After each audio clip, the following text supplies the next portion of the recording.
What's happening with ETFs at the moment, for example? Yeah, right? more and more money are coming in. And by the way, everybody's complaining because they can't get an entry point as it's going up. Yeah. But now that it's actually coming down, right, now they have the entry point. And then they sell in panic instead. I know. So what are you doing now? Huh? What are you doing with the, are you buying more now? Of course.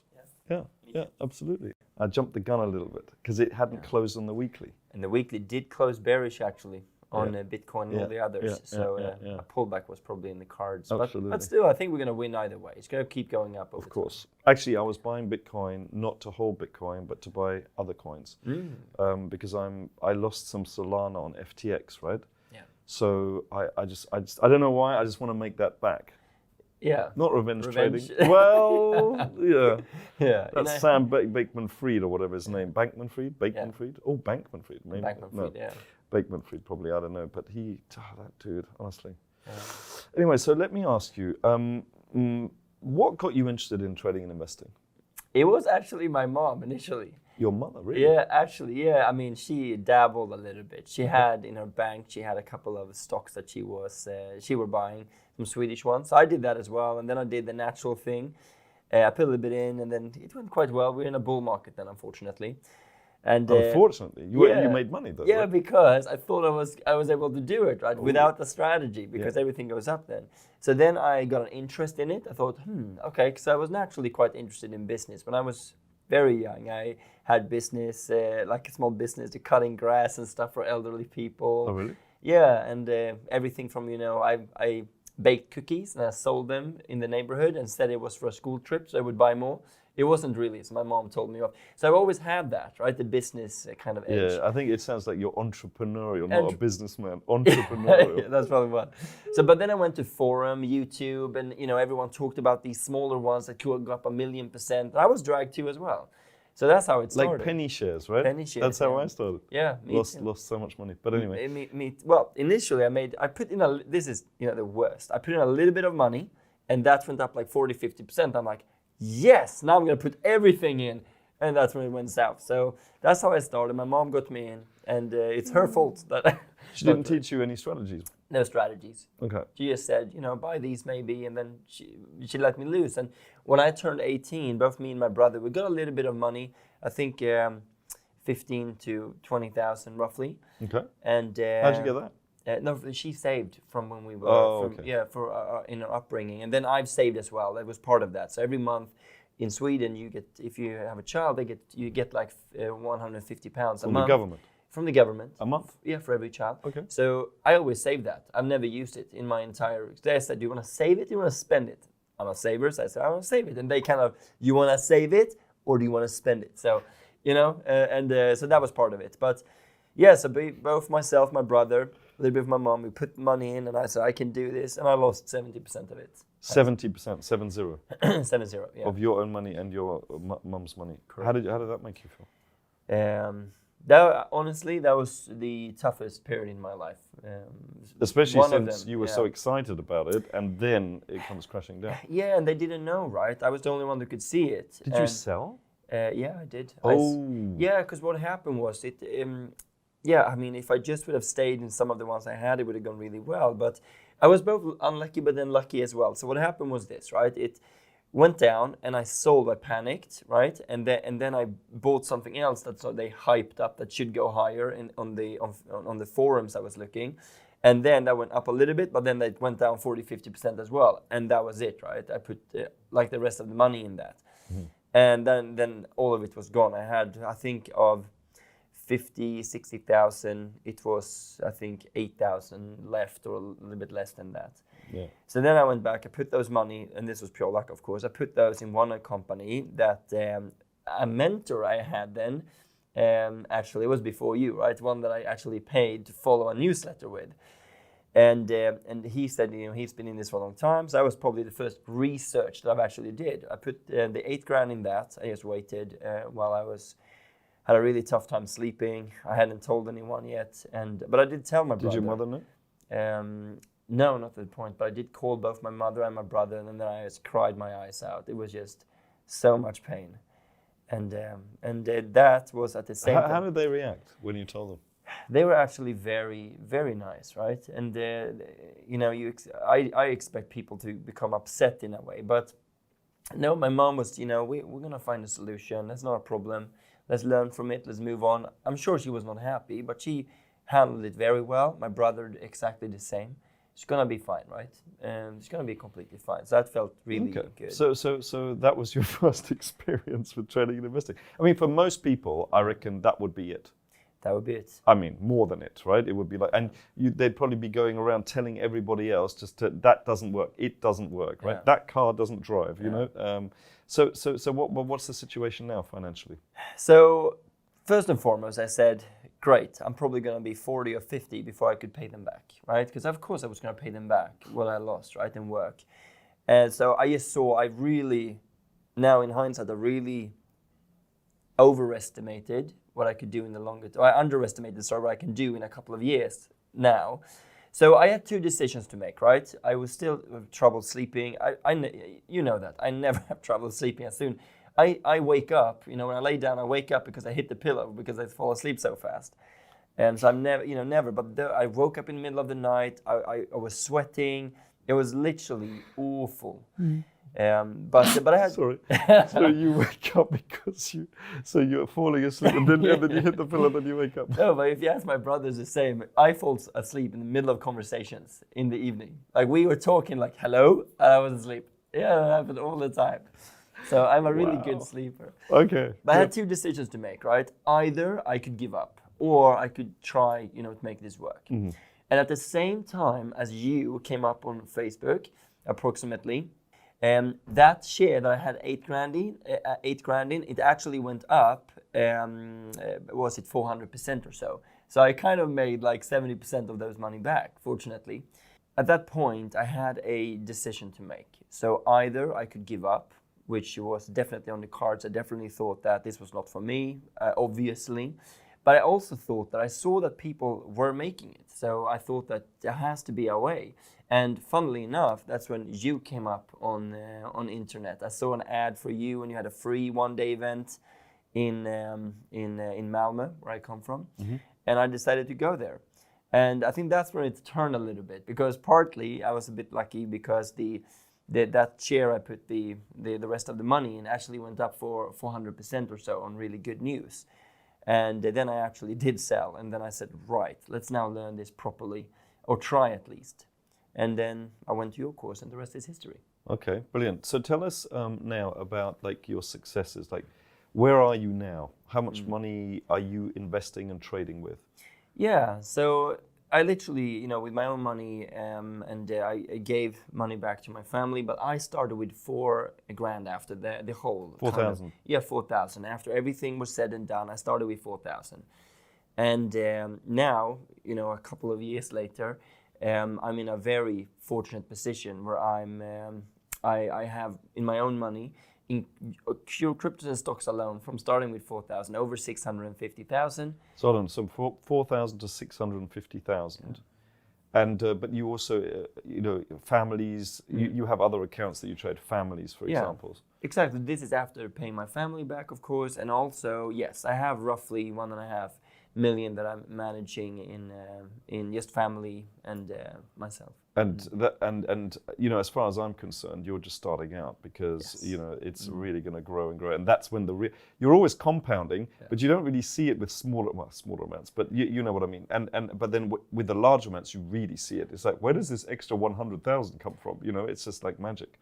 Yeah, it's absolutely insane. And I think, you know, the first year when I traded it, you know, you're learning, right? So the 4,000 turned into what? 4,800. You know, it was like nothing.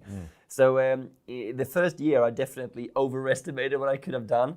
But now, a couple of years down the line, it just I don't know where the money is coming from. I literally have no clue.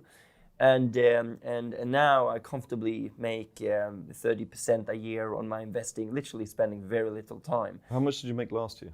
Well, depends what we're talking about here. But on the investing side of things, the average, if I put the accounts together, I made 48%, 48.7%, I heard that you made 170%. How did you do that? That was one of the accounts, one of the investing accounts. But then on another where I had a little bit more conservative. So I do have a big bulk of the money in good companies that we look at, that we teach with the VCA. So it's kind of safer. Yeah, but then I'm specializing, we could say, in smaller companies as well now. Really kind of learned what to look for there. So the account where we're looking at 170% was definitely that. It was smaller companies and everything from gold miners to tech companies, even to cryptos as well.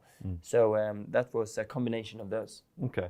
And so you obviously sound like you're very successful. What about losses? do you have losses? Well, yeah, absolutely. Some months I literally have no clue how I ended up that month in profit.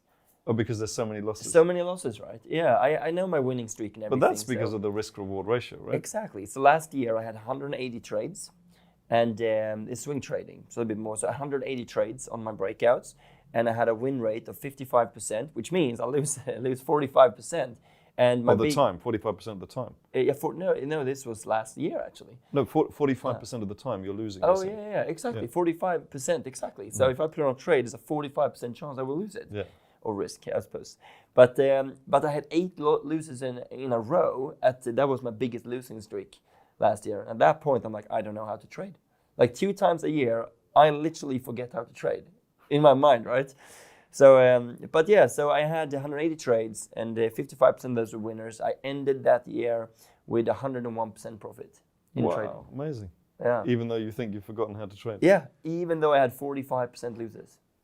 That is awesome. Do you, and that is what people don't understand, I think, is that you can have a lot of losers, and it's part of the game, but it's the winners that make you all the profit. Yeah, I had a few, like 11-1. So we always calculate portfolios here, right? So for every, which you taught me, of course. So if I lose 1%, it's on the entire portfolio. Yes. So on the biggest one, I made 11%. So that's 11% on your entire portfolio. Exactly, that will cover 11 losses. Yeah, so those 8 losses in a row kind of evens that out. I had several 5%, several 6%, and then a lot of 1 and 2 and 3%.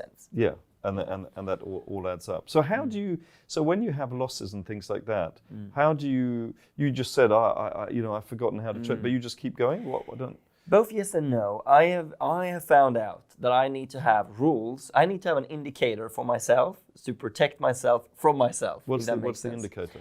The indicator is knowing yourself, I suppose. So I'm a very emotional person in many ways. And not in trading that way, but I'm very close to my emotions, if that makes sense. You're in touch with your emotions. I'm very in touch with my emotions. So I do feel I'm very big in, I need to win, right, when I do something. I'm very competitive. Yeah.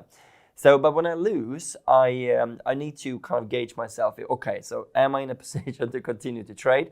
And I can easily handle 1-2 losses a day, right? That's not a problem. But more than that, I usually put a limit on myself. If I feel that emotions are starting to come, I actually practice meditation in this as well. Because I think when you're trading, you need to kind of be in flow. You need to be able to objectively observe what's happening. So I will see my thoughts coming, like, I want a revenge trade, right? That thought is definitely coming to me. Oh, so you're consciously aware of your emotions. Exactly. So I'm not gonna. Now I know it's time to stop. So I don't want a revenge trade. So I will then go away from my computer. How do you get to that stage, do you think, of being so aware? Because normally we say, trading, no emotions. You follow the rules. You get in, you get out, just follow it. It will all take care of itself. But you're saying you are emotional, but you're aware of these emotions. How do you get to that stage, do you think? Yeah, so I know, I tried to figure that one out that you said, there's no emotions. And I found out that there's no way. I mean, I am emotional, so I cannot remove them, but I can manage them. Okay. So what I've done is that there is, meditation is what I've actually tried to do. But the only reason I've tried to do it is to kind of be good at focusing my thoughts and practice to manage my thoughts. So literally you're sitting down, I think it's called Vipassana, but sitting down and just observing yourself. You don't focus on your breath, nothing like that, which usually you do in meditation. You just observe what is going on. What thought comes up, decide which ones to follow and not to follow. And then when you have done that for a little bit, it doesn't take long, it's like 10 minutes a day. And then you apply that in trading, which means that you have, of course, set of rules, but then you apply the same tactic that you just observe what's going on in your head when you have a loser. So I did a long time. I wrote down my emotion before I put a trade on, during the trade, and after the trade. Oh, interesting. Yeah. So you actually studied your emotions. Exactly. And I think that's the key. It doesn't take long, because when I'm sitting there, instead of just looking at the chart, I just say, okay, so what am I feeling? What am I thinking? It doesn't take more time. No. It's just you use the time differently. Right. So, that's really interesting. So, okay, you're looking at it, what you're doing anyway, and then you just say, okay, what am I feeling now before the trade? What am I doing as I'm placing the trade? And what am I doing during the actual trade itself? Yeah. Like, and when I have a goes loss, up and down. What happened now? What am I feeling now? Okay. If I want a revenge trade, not a good time. Let's close the computer. Is it like an inner dialogue you're having with yourself? Yeah, absolutely. And sometimes like, what am I doing? And I want to say this, I am not perfect. There are occasions, I would say 1 to 2 trades, 20% of the time, I will fall victim to my emotions as well still. Oh. And then that's getting less and less. So I do revenge trade still. Okay. But then I have another loss, like really, that was necessary? And then I move on. But what if you have a win? What if you do a revenge trade and you have a win? What then? Yeah, I mean, that might happen as well. That very rarely happen. Majority of the times I lose again. But no, I am aware of it because I break my rules if I do it, usually. But it is different. And by the way, is this something that you think other people can do? Yeah, for sure. I think what I read this, right? It was a really good book. And I'm not going to mention it because I don't want anyone to read books because I don't think that's what we need really all the time. We just need to focus on doing the right things. Now, if we know the stats that most people don't make it as traders and investors because they do what 90% do.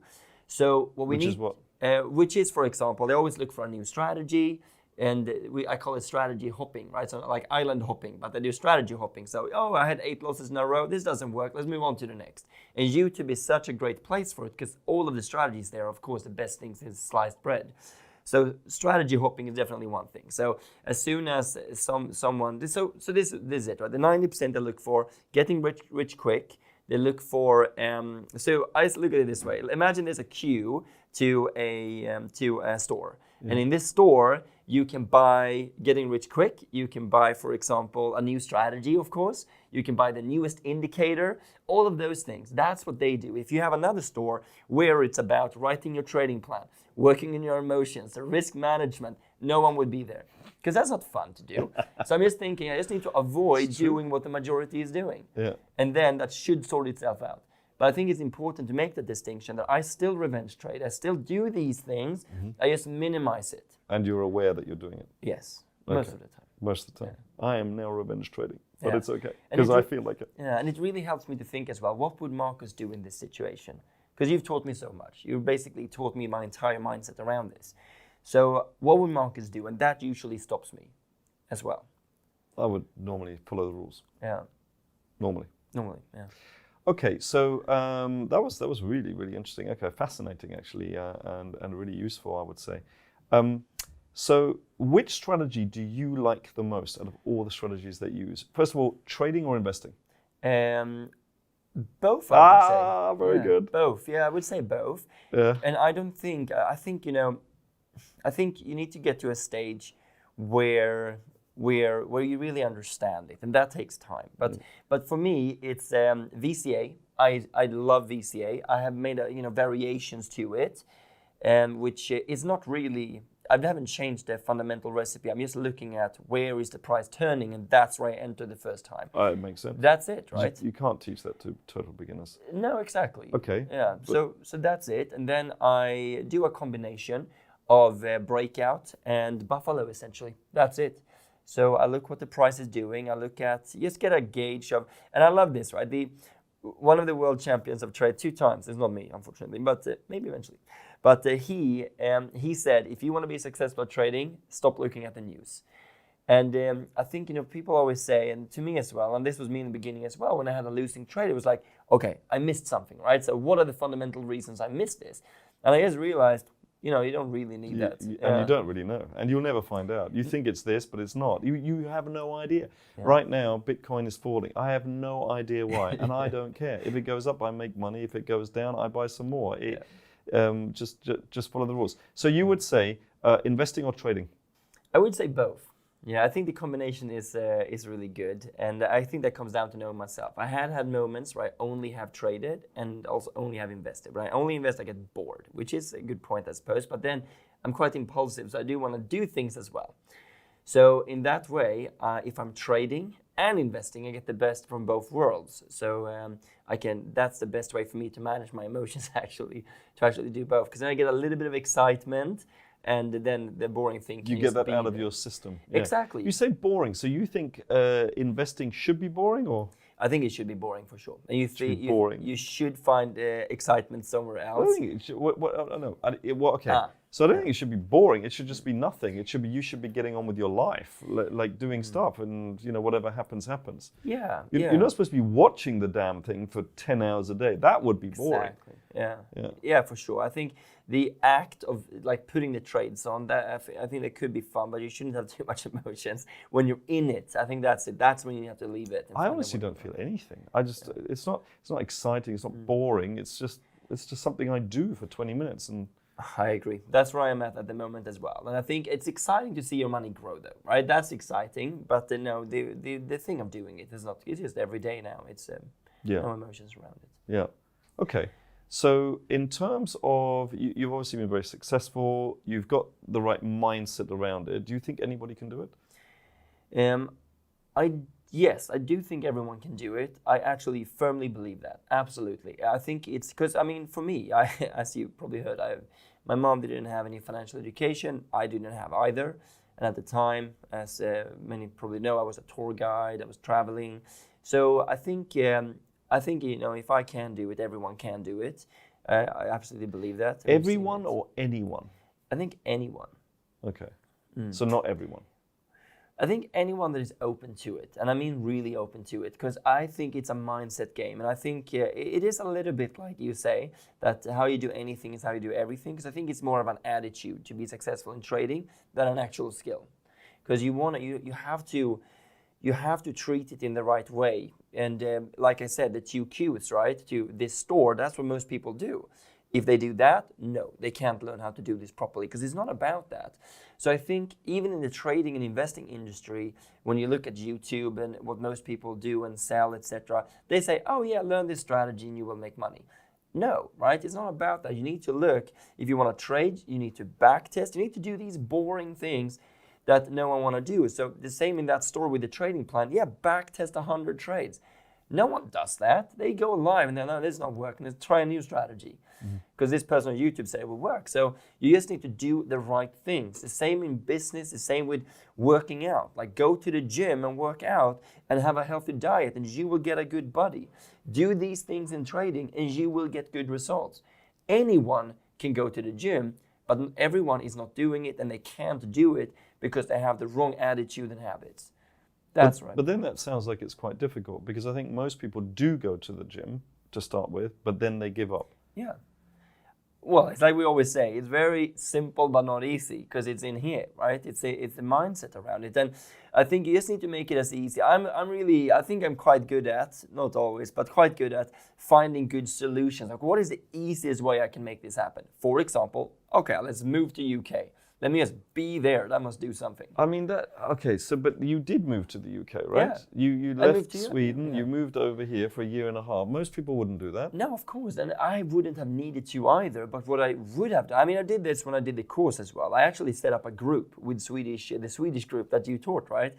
And we had a webinar each week, right?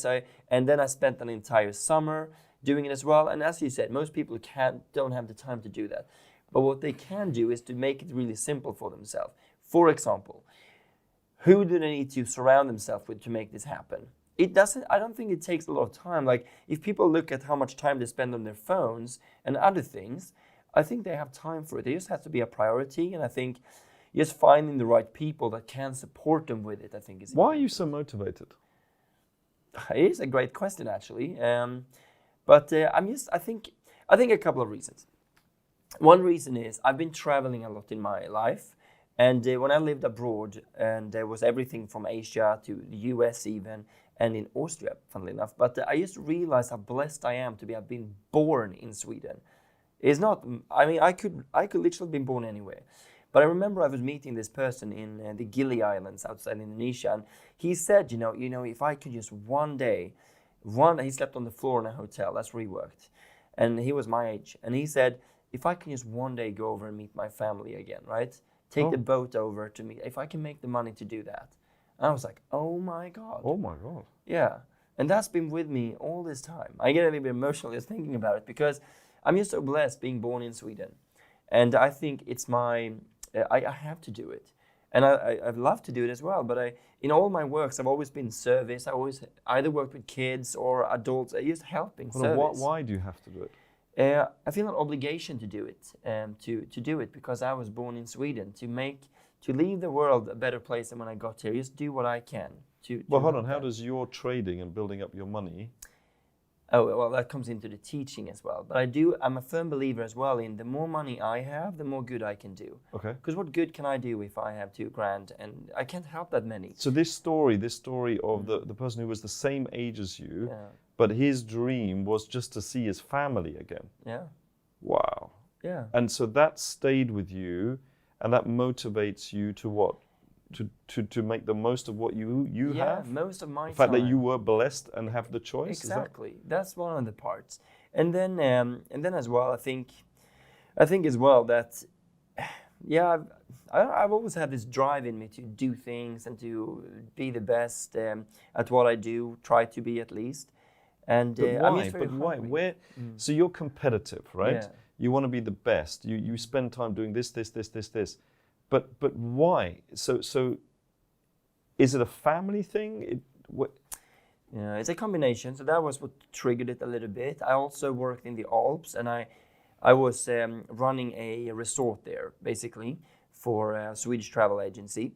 And every week I got 30 new guests that I hiked with for a week. I talked to all of them, as you can imagine. And all of them said, I asked, what do you want to do with your life? Or what are you excited about? They asked you that? I asked them that. Oh, you asked them right? that? I wanted to find out. Oh, wow. Because everyone was between 40 and 60 and above even. And they said, most of them said, I don't know. They worked in their job 30, 40 years. Like, it's okay. I don't know. I'm like, I don't want to be in that situation. Like, never be in that situation. And I knew that money is a great driver in this. I'm very driven by money and those things as well. I know that trading and investing can allow me those choices. Okay, so what I'm hearing is you've had a couple of quite emotional events, significant emotional events, where you go, I do not want to end up like these people. Whether it's the person sleeping on the floor or those people who are middle-aged and just don't know what the hell they're doing and why they're doing it. And so that kind of internally has motivated you just to make the most of things. And absolutely would say so. And then meeting you was definitely a big turning point in my life as well. And just being surrounded with other people that I have the go and the passion to make a difference, I think that really helps. I think it's true that you become a little bit more like the people you surround yourself with. And then I've always said as well to my family, to my mom, one day I'm going to, hand over a key to you. Just a key? Here's a key. Here's a key, exactly. But just, with a house by the ocean where they can retire. And I know I don't need to, but I kind of want to do that. And then I think one thing that you said once resonated with me as well. If I wake up on my deathbed and I said I didn't give it all I could and I effed it up in a way. So that's what's driving me as well. But other people, they read books about this, but they don't. They just, for a little bit, and then they go back. So why are you not going back? Why are you not you're moving? If anything, I see you developing more and more and more. What's the key? All the things you said, I guess. Yeah, I suppose so. And also, love what you do is one thing, and I think most get that a little bit backwards as well. And I certainly did not enjoy trading and investing when I lost 70%. There was a lot of pain. But when you get really good at something and you have the right environment, which I was been really blessed and lucky to be in, then I think that's one point as well that kind of helps you because it's a lot of fun, right?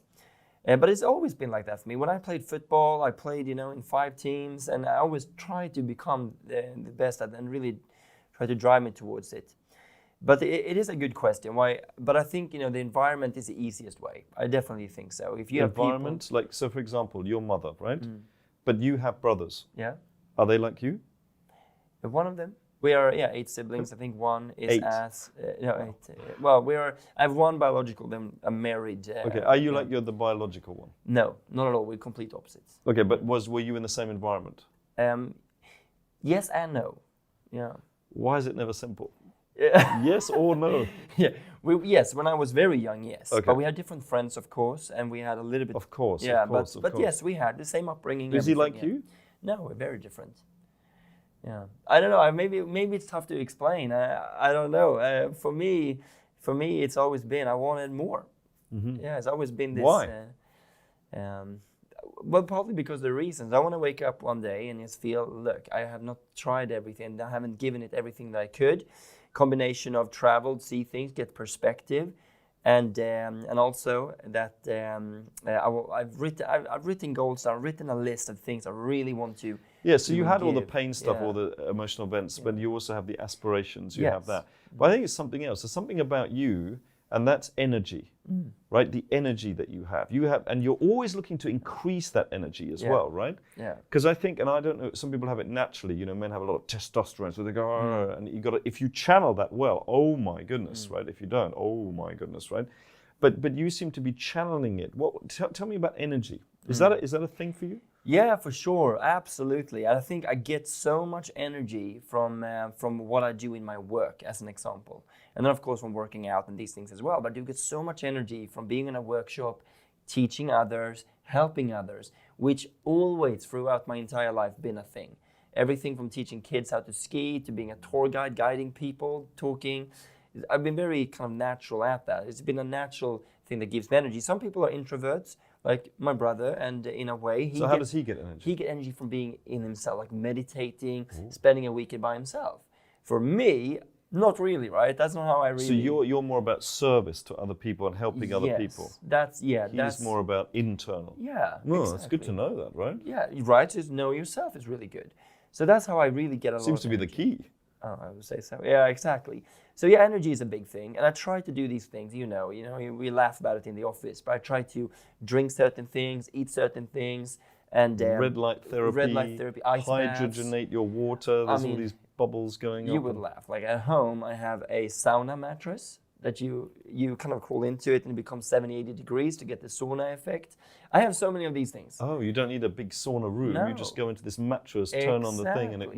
And do I know if everything is good? But no, I don't. But I try myself. I try it around a little bit. I work very long days. As Don't you also do ice baths as well? Ice baths, yep. I've done it. During the. I don't even know if it works. Right, I don't really feel any difference. I love it. You say, well, I don't know whether this works, but you give it a go anyway. Yeah. What do you mean? You've been doing it for a while though. So you plunge into ice water, and your fiance has to go as well. Yeah, exactly. And that's the key, right? A lot of the days I don't feel like it, but she goes, Dennis, you've said you would do it. And but I thought she doesn't enjoy it. No, she doesn't enjoy it. No. So she gets you to do it, or? Well, I've told her to keep me accountable, and she does. Because you have a partner and you tell them to keep you accountable. And then does she do it as well? Yeah, most of the times. We had a period when we both did it for 3 months. Yeah. Yeah. So absolutely. But yeah, I think, the reason I say I don't know if it works is because I'm trying a lot of different things. The same with the strategy. If you try too many things with trading, you don't know if it works. Yeah. Yeah, but I think, to summarize it in a way, I think, try to get, I believe in like an 80-20 thing, right? I eat chocolate, I do things, I like, why did I do that in the evening? If I start a series, as I mentioned, I will stay up until 2 a.m. I should have slept at 10.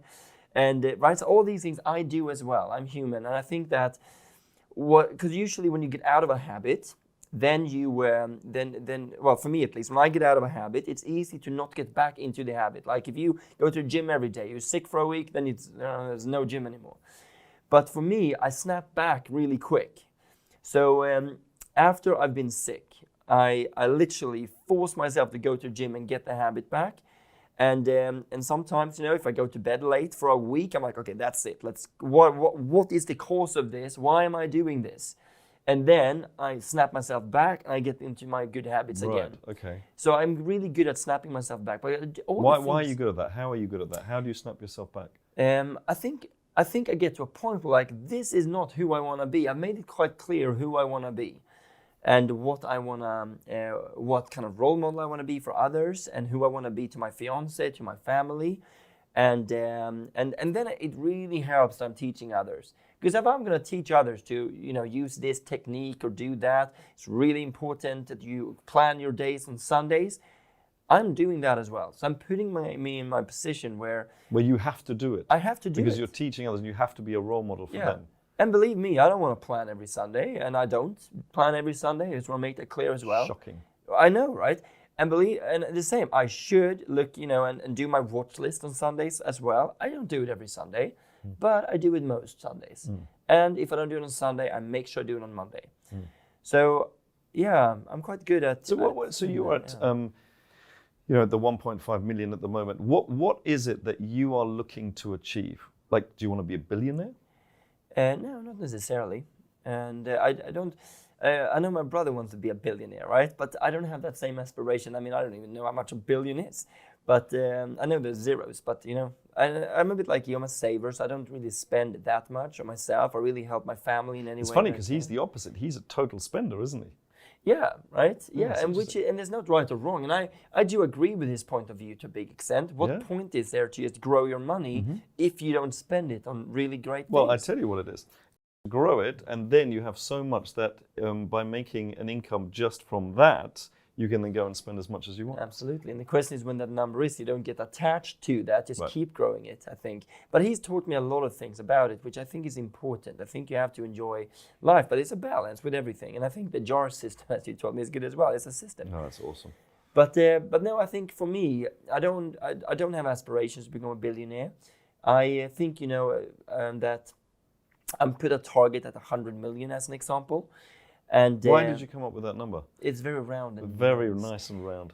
But I think it's for me. I know that I'm not going to need that much since I can make 30% a year. I need roughly $1 million or so if I can have that. SEK or pounds? No, pounds. Okay. If I have £1 million in investment. So you don't really need that much then? Not really to live, but then again, if I wanna, which I want, buy a nice house for me and my family, and then for my parents, etc., then it's gonna be a little bit more. And so yeah, no. So why do you need 100 million then? I put it as a target. I want to see how much I can grow because then, of course, I will think bigger. I think that I will go, okay, so who can I help now? What can I do now? And it can be anything, but I do, I give to charity, and I try to give people money that I think needs help, like the person that I met that couldn't go to his family. Oh, did you pay for him to go to see his family? Yeah, exactly. I paid for the boat trip over. Oh, really? Yeah. Oh, that's so cool. Because it was not, it doesn't matter, but it was not a lot of money. But it just not for you. Right? Yeah, not for us even, right? That lives here in the Western world.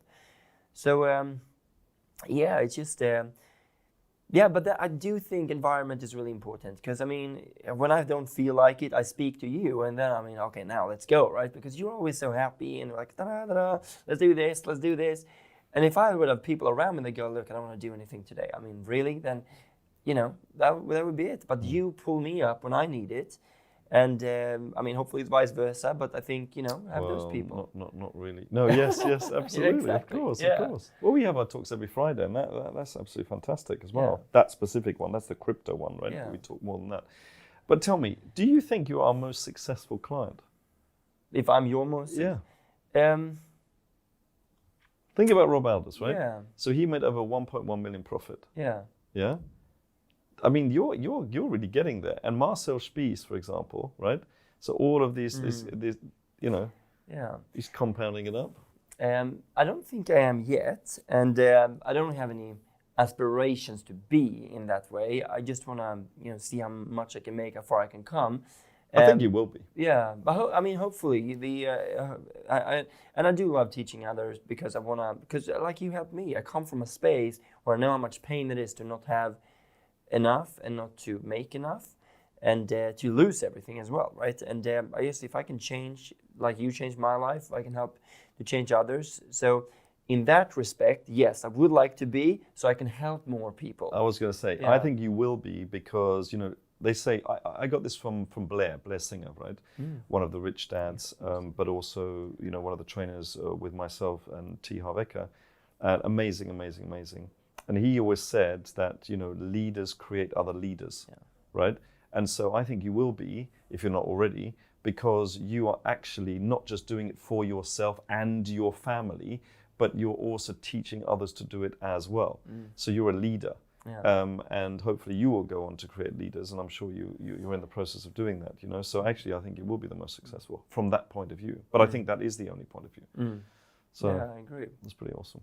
Yeah, I think so. And I think it's about also finding a purpose. And I guess Tony's his kind of the steps to with Tony Robbins? Yeah, with his I don't know, I don't find the word for it, but you know, with significance, that you have the needs, needs, 6 human the needs. human needs, right? And I think what I'm doing is Do you remember them, the 6 human needs? Yeah, if I think a little bit closer to it, I think. But one of them is definitely to have certainty, uncertainty. Exactly. And then you want to have significance, Variety. fulfillment, or two of those. Well, no, variety. then there's significance, and there's love and connection. Love and connection as well. But if you really want to have a fulfilled life, so you'll be happy if you have 3 of those, 2 or 3 of those, right? But the last 2 are the fulfillment. I mean, fulfillment sounds so good. Fulfill. Yeah. So there's contentment, happy, but for real fulfillment comes from the last 2. Do you remember what they were? Isn't one of them fulfillment? Is it growth? Is one of them as well? Growth, and giving back. Contribution. Yeah, which is what you do. Well, I mean, what I do is literally ticking all of those boxes. And I have gotten to a point a few times, right, where I like, okay, now it might be too much certainty. So then we do other things, right? We are going to create a fund. Yeah, then you have variety. Yeah, variety. It's so important, right? Yeah, exactly. So no, so I think that's a part of it. So since these are all ticked, it's easy to keep growing and keep doing it, because I look forward to Mondays. And forget Mondays, I work on the weekends, because for me it's not really work. So for you, it's not thank God it's Friday, it's thank God it's Monday. Yeah, exactly. And I think at some point with trading and investing, to circle back to that as well, I think you just need to create that a habit, like everything else you do. You go up and brush your teeth, great. Let's go up and play some trades and investments, because I literally spend 20 minutes a week on my investments. Do you? No, because you have your account, you have several other accounts, you've got cryptos, you've got stocks, and then you've got the trading and the investing, and then you've got all the other strategies you're probably trying out. You've got the small caps and everything. How long do you actually spend? Yes, I would say 2 hours a day is what I spend. Right. But that is, I think we need to put it in brackets.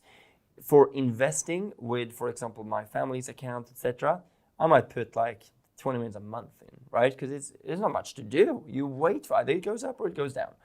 So it's not much to do most of the time, unfortunately. So I would say investing is a very little time. Then, of course, research is a bit more. But if you just focus on the companies like the Apples and those companies, it's not any time really. There's not much research to do. Even Bitcoin and Ethereum is a no-brainer when you get to that stage. So now, after I learned how to do it properly, I would say the investing is 30 minutes a week on average, then I would say. So where does the 2 hours a day come from? Right, so 2 hours a day is more trading. It's looking for opportunities, filling out the trading diary, analyzing the trades, and then of course also part of analyzing the VCAs. I do back testing on a regular basis to always improve. And then, of course, I do research as well. So that's the 2 hours. But you can live from this, right? Yeah, I can live from my trading. Okay, so if that's the case, and you were to spend 2 hours a day, et voila. Yeah, exactly. It's not bad, huh? Yeah, I could. But then you'd stop compounding because you'd be taking money out. Yeah, exactly. Or taking some out and letting the rest compound. Yeah. So basically, you're done. Yeah, well, depends on what you define as done, right? I loved what Michael McConaughey, the actor, is it Michael? I think so. Matthew McConaughey, almost. I love what he said, right? That he was asked what his hero, who is his hero, right? His role model. And he said himself in 10 years. I love that. And I do believe that's so true. Because I think, you told me this as well. People ask us, why do we do this if we can live from it? It's like, well, what do you want me to do? You want me to play golf all day? Or what do you, right? And I've probably heard I have a clear mission with everything that I've done. And I've said this to you as well multiple times. I will be here for the rest of my life in trading and investing, and hopefully teaching and helping others as well, as long as I can. Because, it fulfills all of my needs. It does. Yeah, so that makes me fulfilled. Playing golf does not. It fulfills 0 of my needs. But then, Well, maybe variety. A variety. Well, not if you go every day or every week. That's not, but maybe now and again. Yeah, for me it's not golf. For me it's kite surfing, other things, traveling, and those things, and trying new things like new water styles and hydrogen water. But yeah, for sure. Blue light therapy, red light therapy. But then I want to say, because it's easy to think, okay, but you are, for you, how is it so easy? But I blow up once every 3 months, essentially. What? You blow up your account? No, not the account. Myself. Like I go, why am I doing this? Oh, really? Tell me about that. Yeah. So once every 3 months. I didn't know that. No, once every 3 months, it usually boils over a little bit. Really? Yeah, and I know that by myself that will happen, and Therese knows this as well. Oh, that's brilliant. Yeah. So it's like the wall when you're doing the marathon. Exactly. You know it's going to happen. Yeah. So I think exactly. So we all get things kind of cooking up. It can be anything that happens. Absolutely. Everything from family. So for me, I'm really good at like, okay, we're gonna find a solution and be positive. But once every 3 months, I'm going, why am I doing this? Okay, so what do you do? Do you shout? Do you cry? What do you do? I do. Yeah. Throw plates? No plates throwing. No, I'm not very kind of physical in that way. I do definitely cry. Oh yeah. I do cry occasionally, and I just feel kind of a bit of. I feel a bit anxious, right? Why am I doing this? Should I do other things with my life? Like these, a lot of thoughts. I speak a lot. Talk is important for me there. I speak to Therese and my mom from time to time as well. So, but then 1-2 days later, it's gone. So this is just a release. Yeah, so you get it out. So that's the body basically. I mean, crying. That's what it is, right? Yeah. It's a release mechanism, and to get stuff off your chest. Literally, you go, "What's on my chest? There's nothing on my chest." Yeah. But it is. It's getting it out, and if you don't, apparently that could turn to cancer. Yeah, I'm sure, right? It festers in there, and so you've got to get it out. Yeah, exactly. So I have all those things. I have my moments where I don't follow my habits. I have all of this that everyone else has as well. Yeah. So you are human. Yeah. Jeez, Dennis, you're human. Yeah, exactly. Yeah, no, I am for sure. Yeah. Yeah, no, I am, right? So I think then I talk to you guys, I talk to other people, that brings me up again, and then I'm back. So I'll put it in the diary. Yeah. I'll put it in the diary in 3 months from. Tell me when the last time was. 3 months. I'll make sure I'm there. Yeah, cool. Thank you. So Dennis, if you could, talk to your younger self, right, knowing what you know now about trading and investing, and you had to start again right now, what would you say? Wow. Yeah, it's a great question. So there's a few things. Definitely, one of the biggest one is to be patient. And I can come back to that. But step number 1 would be find a good education. Find someone that can teach you how to do this properly. Like we do with everything else, like driving a car, like going to school. Why would this be different? Even if you want to go to the gym, if you go and just lift weights, you're going to injure yourself eventually because you probably have the wrong technique. So you need to do that. Find a good mentor and coach that you trust in. Just Google, call them. I would do some due diligence there, like you do when you choose which university to go to. And secondly, I would actually do what they teach. Because what I've done so many times is you tell me things, I'm like, yes, I'm going to do that, and then I go and do my thing, and like, shit, that didn't work, and then I come back and I'm okay, let's try what Marcus said, and that works, funnily enough. So really follow the recipes, what I'm trying to say here, and do the work. And, find time where you do it every week and every day, really, if you're really serious about it. So, and I did that part, but the first 2 I did not. But also have patience. And what I mean by patience is a couple of things. Patience, I really say this to myself every day, and now I am actually patient. I'm not in a rush. I'm very impatient, which I think is different, but I'm not in a rush to get results, neither from my career nor from my trading and investing, because I know it's coming. That's a good distinction, actually. Yeah.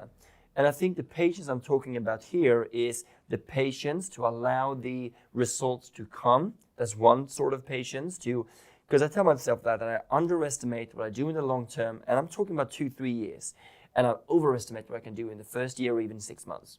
So that kind of patience, but also the patience when you're in trades, the patience to allow the VCA to play out, the patience to allow your trade to play out as well. Mm-hmm. So you're fine with PayPal at the moment, then? I'm fine with PayPal. I'm fine with because I'm also trading, I suppose. But yeah, that kind of patience, because I see when I've back-tested all of my 180 trades from last year, I back-tested. What I found was if I wouldn't have gone in and everything from letting it reach my take profit, from managing too much, moving my stop loss up too much. If I just rather let them be, my results would have been 34% better, roughly. And so is that what you're doing now? Yeah, I'm doing that a lot more now. I'm much more conservative to raise my stop loss. It's going to be certain reasons for it, and then I'm letting it run, really. So what would you say to somebody who's just starting out? And they're looking at all kinds of ways of making money. Yeah. Then there's the 5 pillars, right? Yeah, the 5 pillars. Yeah, I mean, I'm doing properties as well. Yeah. And if I would start this again, so I'm doing business, doing career, doing properties a little bit, right? And I'm doing trading and investing. So I've tried a lot of these pillars. And for me, trading and investors is by far the best way. And I wouldn't focus so much on how much money you have now, because that's irrelevant, I think. Partly because when you are trading, there's so many ways where you can, I mean, if you can learn the skill, like to make 20% per year, apply for a job at a hedge fund, right? And be creative, that will come. But I would say, don't worry about the money. Just start and just be good, really good at the skill, because when you learn the skill, it's going to take you 0 time. And looking at properties, well, my money is stuck there. I cannot do anything. And then this breaks and that breaks. I need to fix that. With trading and investing, none of that exists. You can do it from anywhere, be super liquid whenever you need. And frankly speaking, it's not that hard to learn. So get a good mentor, a coach, do a course and really focus on it for a while. Exactly the same way as people focus on Netflix or other things. Just make this a priority for a while. It's not quite the same, but yes. Almost. No. And then you start small and let it grow and just try to put money aside each month. Maybe try to be creative in your work. Ooh, that's the other thing. More. People don't add money to their account, which just absolutely turbo boosts it, right? Yeah. Why don't they teach this at school? So stupid. Yeah, absolutely. And I mean, I think this is a typical thing as well. I have a very close friend and that I'm helping a bit. And he said, look, when I reach this, I will take all of it out and buy a new bathroom. I'm like, I think you missed a point here, friend. So, and that I got from Robert Kiyosaki, which I poured at. He said, I'm never buying anything unless my assets are paying for it. Love it. And that's the philosophy that I have now. Yeah. Yeah. It's like my Disney. Yeah. Yeah. So those are the things, right? Get a good education and mentor, really focus on it for a while. Don't worry about the money and think long term and have patience in that way. But you can also have impatience. Make sure you have urgency, that you keep doing it and try to get good results, see what you can improve in those things. And then focus on the right things. And the right things, that's the last point. Focus on the right things. What I did in the beginning was I went on YouTube, read books. One summer, I'm sure I told you this, I read 5 books. Yeah. And I even wrote out how many pages I should read each day to make sure all those 5 books were done. And I spent 8 hours a day. And the reason for this was my ex-girlfriend at the time, she wanted to go home. She lived in the north of Norway. There's literally nothing to do. So I went, all right, so what should I do this summer then? So I said, okay, trading and investing. I'm just doing this course now. That was just when I joined the summer after I joined. And I said, look, I'm just going to do trading then. Let's see if this works. And that was the same time I was waiting for this stock for something to happen. So I had my $8,000 in there. I had like $1,000 in my trading account. Mm-hmm. So I literally spent every day. I had pen and paper, right? I went to the webinars, watched all the recordings. I made notes. I did back testing, read books. 8 hours a day. I did that for the entire summer. And that was really good, I think, because that really taught me a lot of things. But focus on the right things. But I also did during that time was I went to YouTube and I got confused out of my face because I saw all these strategies and I'm like, where should I go? And they're all the best. Yeah. The best. And then I back tested, obviously, and I saw, well, this is not working clearly, right? I had losers, I have winners, and there's no difference. So I realized that it's not about that. It's about focusing and becoming really good at one thing. And which really makes sense when you think about it. So that's where I kind of got you as well. So when you are starting, if someone's watching this, make sure you focus on the strategy they teach you. If it's us or anyone else, doesn't matter. What they teach you, just do that and keep improving it until it works. Because it will work. Make it work, yeah. No, because a lot of people go in to see if it works, but you actually make it work. Wow, thank you so much. Yeah, you're very welcome. Thank you. Well, there you have it. Dennis's incredible journey to becoming a highly successful trader and investor. So, what's the biggest takeaway from this interview? Share your thoughts below.